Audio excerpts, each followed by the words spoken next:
नमस्कार किसान भाइयों, मेरा नाम अमन सिंह है। मैं विषय वस्तु विशेषज्ञ हूँ केवीके अयोध्या में। आज का जैसे विषय है, हम आपको बताना चाहेंगे बीज उत्पादन तकनीक पे।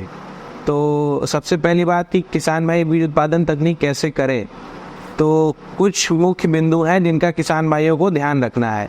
जैसे कि बीज का चयन सबसे मुख्य है। बीज का चयन, अगर आप बीज का चयन अच्छा करते हैं तो आपको बीज उत्पादन या बीज सीड प्रोडक्शन आपको सब उसी से मिलता है। तो जैसे आप शुरुआत करने से पहले ये ध्यान रखिए कि आप जिस खेत की तैयारी कर रहे हैं उस खेत में उस फसल की बुआई पहले ना हुई हो। जैसे आप धान बो रहे हो तो धान की सेम वैरायटी ना लगी हो। आप जब खेत तैयार हो जाता है, खेत तैयार होने के बाद आप बुआई करने से पहले बीज को शोधित कर लें।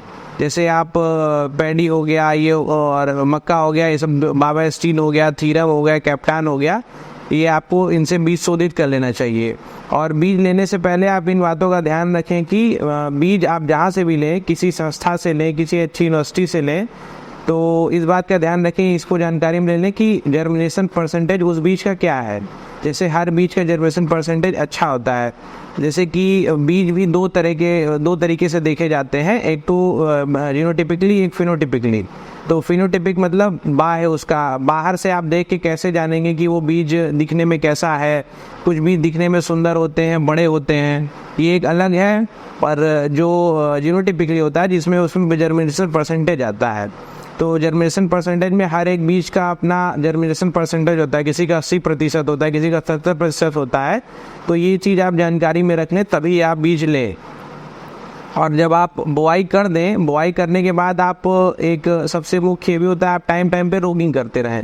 तो रोगिंग देखिए क्या होता है, रोगिंग मतलब अनवांटेड प्लांट, जो धान के अलावा और भी कोई भी पौधे होते हैं उनको हम हटा देते हैं, उसी को हम रोगिंग कहते हैं।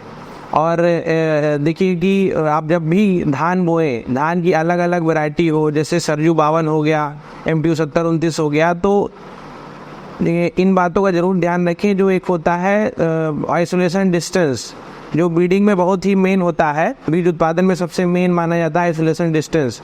इसको हम कहते हैं हिंदी में पृथक्करण दूरी। तो अगर हम पृथक्करण दूरी हम अनुमानित जो होता है हर फसल का पहले से 3 मीटर, जैसे धान का होता है, 400 मीटर मक्का का होता है, तो अगर आप इसको बीज उत्पादन में प्रयोग करते हैं तो इससे आपको ये लाभ होगा कि मिक्सचर नहीं होगा। कैसे मिक्सचर नहीं होगा, जैसे कि जो नर का जो परागण होता है वो मादा परागण पे ना जाए, इसलिए इतनी दूरी रखते हैं, ताकि वो एक मानक होता है 3 मीटर 400 मीटर, वो हर एक फसल का होता है। तो इस तरह आप बीज उत्पादन की तरफ जा सकते हैं। और आप जब भी देखिए कोई भी बीज, आप जैसे आप शुद्ध बीज आप उगा लिए, तो उसका एक प्रोसीजर होता है जो कि सीड इंस्पेक्टर आता है, आपका खेत का जांच करेगा, जो उसके नॉर्म होते हैं उस पर अगर आप उतरते हैं तब आपका सीड जो है वो लैब टेस्टिंग भेजा जाता है लखनऊ में। तो जब आपका लैब में वहाँ टेस्ट होता है, बीज शुद्ध होता है, तो आपको प्रमाणीकरण संस्था द्वारा एक टैग दिया जाता है।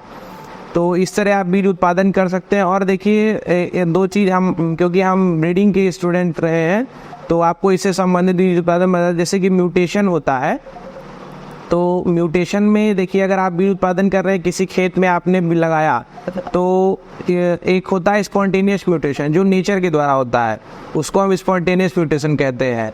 तो इस नेचर द्वारा क्या होगा, कुछ पौधे उसमें आपके बड़े होंगे, कुछ छोटे होंगे, डिफरेंट साइज के होंगे। और एक होता है केमिकल म्यूटेशन। केमिकल म्यूटेशन में हम म्यूटाजिन का उपयोग करते हैं। म्यूटाजिन में उपयोग में जैसे कि आप किसान भाई इसका उपयोग नहीं करते, इसका ब्रीडर उपयोग कर सकते हैं।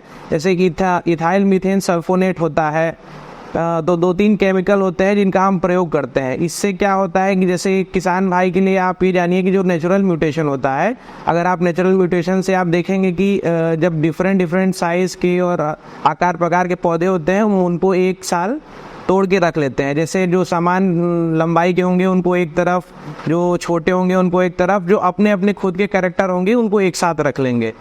तो उसके बाद हम क्या करते हैं, जब अगली साल वो होगा तो उसको हम लगाएंगे। जब आप इसकी बुआई करेंगे तो फिर थोड़ा सा उसमें चेंज आएगा। थोड़ा सा चेंज आएगा मतलब कि जो पौधे आप समान लंबाई के तोड़े होंगे वो हल्का फुल्का ऊंच नीच होंगे। इस तरह आप 3-4 जनरेशन जब बुआई लगातार करेंगे तो आपको सेम समान लंबाई के पौधे मिलेंगे। तो वो कैरेक्टर सेम हो गया तो वो आप एक तरह से आप समझ सकते हैं कि वो प्योर सीड हो गया। तो फिर आप उसको as a seed production use कर सकते हैं। और जो वैज्ञानिक विधि से हम आपको बता रहे थे म्यूटाजेन, तो 2-4 म्यूटाजेन केमिकल का छिड़काव करते हैं उसमें। तो केमिकल का छिड़काव मतलब कि आप नेचुरल कोई भी चीज़ होती है तो वो धीरे धीरे होती है, और जब हम केमिकल का छिड़काव कर देंगे तो उसमें म्यूटेशन जल्दी से होगा। जैसे कि आपका लंबाई और जो भी कैरेक्टर प्लांट में होते हैं वो जल्दी जल्दी सुधार होंगे। तो बस कितना अंतर होता है। अब आप ये चीज़ जानिए, स्पॉन्टेनियस म्यूटेशन के द्वारा आप ये सब देख के और कई जनरेशन तक, 4-5 जनरेशन तक एक ही वैरायटी आप लगाइए तो धीरे धीरे उसमें सुधार होगा। सुधार होते होते वो आपको प्योर सीड मिल जाएगा जिससे आप सीड प्रोडक्शन उसका कर सकते हैं। धन्यवाद।